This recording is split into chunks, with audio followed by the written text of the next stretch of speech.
নমস্কাৰ, মোৰ নাম ইবাদুল্লাহ।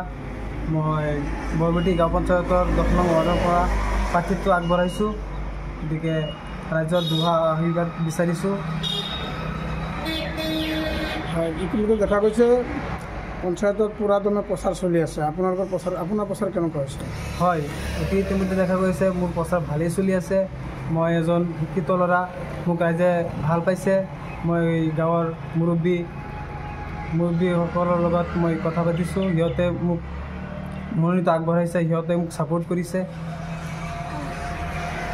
দেখা গৈছে ইতিমধ্যে বৰবতী পঞ্চায়তৰ 10 নং ৱাৰ্ডত মানে তুমুল প্ৰতিদ্বন্দ্বী হৈ আছে। আপোনাৰ প্ৰতিদ্বন্দ্বী কোন, তেওঁৰ বিষয়ে আপুনি কি ক'ব?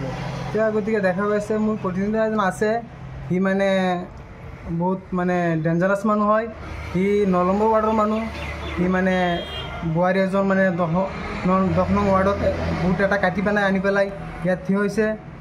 সি এজন ড্ৰাগছৰ কাম কৰে, ড্ৰাগছ বেপাৰী হয় আৰু সুদখোৰ হয়, বহুত বেয়া মানুহ। গতিকে মানুহে তাক বহুত বেয়া পায়। গতিকে সি এনেই থিয় হৈছে, সি ভোট নাপায়। আৰু আপুনি কিমান আশাবাদী? ৰাইজে কেন্দ্ৰ কিমান আশা কৰিছে? মই আশা বহুত কৰিছোঁ। মই ভাবিছোঁ মই বিপুল ভোটত মই জিকিম।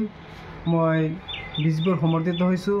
মই দেখা গৈ আছে যে আমাৰ গাঁৱত বহুত সমস্যা আছে, ৰাস্তা ঘাটৰ সমস্যা আছে, বহুত ধৰণৰ সমস্যা আছে। গতিকে মই বিজেপি দলত সমৰ্থিত হৈ পেলাই মই 10 নং ৱাৰ্ডত মই থিয় হৈছোঁ। গতিকে ৰাইজেও মোক ছাপোৰ্ট কৰিছে। মই ভাবিছোঁ মই বিপুল ভোটত মই জয়ী হ'ম। আপোনালোকৰ ৱাৰ্ডৰ বা গাঁৱৰ মূল সমস্যা কি? এই সমস্যা কোনে সমাধান কৰিব পাৰে?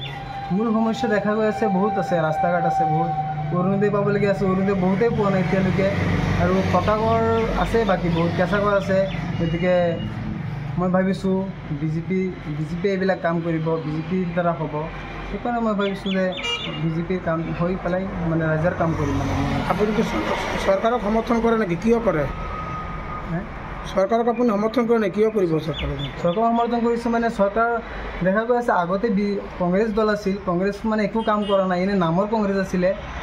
এতিয়া বিজেপি বিজেপি ধৰি আছে, বহুত গাঁৱৰ উন্নতি দেখা গৈ আছে। সেইকাৰণে মই বিজেপি সমৰ্থন কৰিছোঁ। আমাৰ এই অঞ্চলৰ মাটি বাৰী সমস্যা লৈ আমি বহুত দুখিত। আমাৰ কাৰণে কিবা বিহিত ব্যৱস্থা কৰিলে ভাল আছিলে। আমাক এটা কথাই কৈছে, আপোনালোকৰ যিবিলাক মানুহৰ ঘৰ দুৱাৰ ইয়াত আছে, ভোটাৰ লিষ্টত যিসকল মানুহৰ নাম আছে, সেইসকলৰ মাটি আমি বিটি মাটিটো আমি কিবা ব্যৱস্থা কৰিম বুলি আমি আপোনালোকক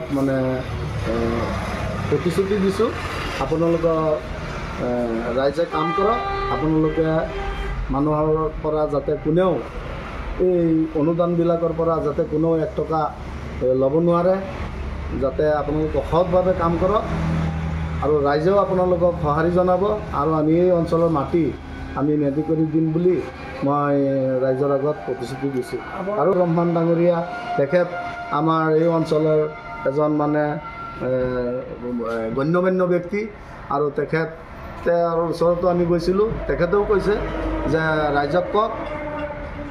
ৰাইজক এটা কথাই কওক যে আমাৰ বিজেপি চৰকাৰে যিবিলাক উন্নয়নমূলক কাম কৰিছে আপোনালোকে দেখি পাইছে।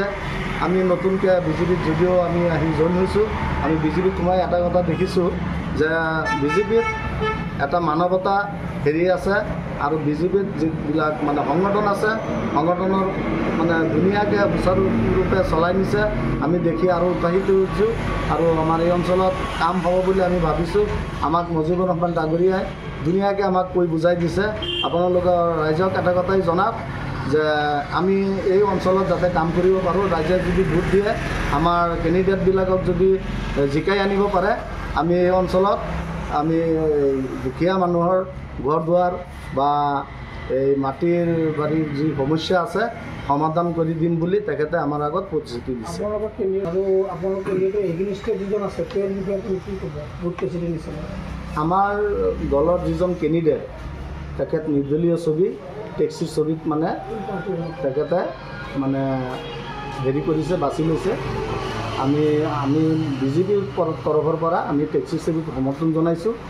আৰু আমি এই টেক্সিৰ ছবিত আমাৰ গাঁৱৰ ৰাইজে সঁহাৰি জনাইছে যে আমি টেক্সিৰ ছবিত ভোট দিম আৰু আমাৰ যিবিলাক সমস্যা আছে কাউন্সিলৰ জিলা পৰিষদ কাউন্সিলৰ জিলা পৰিষদ আৰু ৱাৰ্ড মেম্বাৰ তেখেতসকলক মানে সঁহাৰি জনাইছে যে আমি আপোনালোকক বিপুল ভোট দি আমি জিকাই দিম, আপোনালোকে আমাৰ দুখীয়া মানুহৰ কাম কাজ কৰিব বুলি আমি আশাবাদী। আৰু যিটো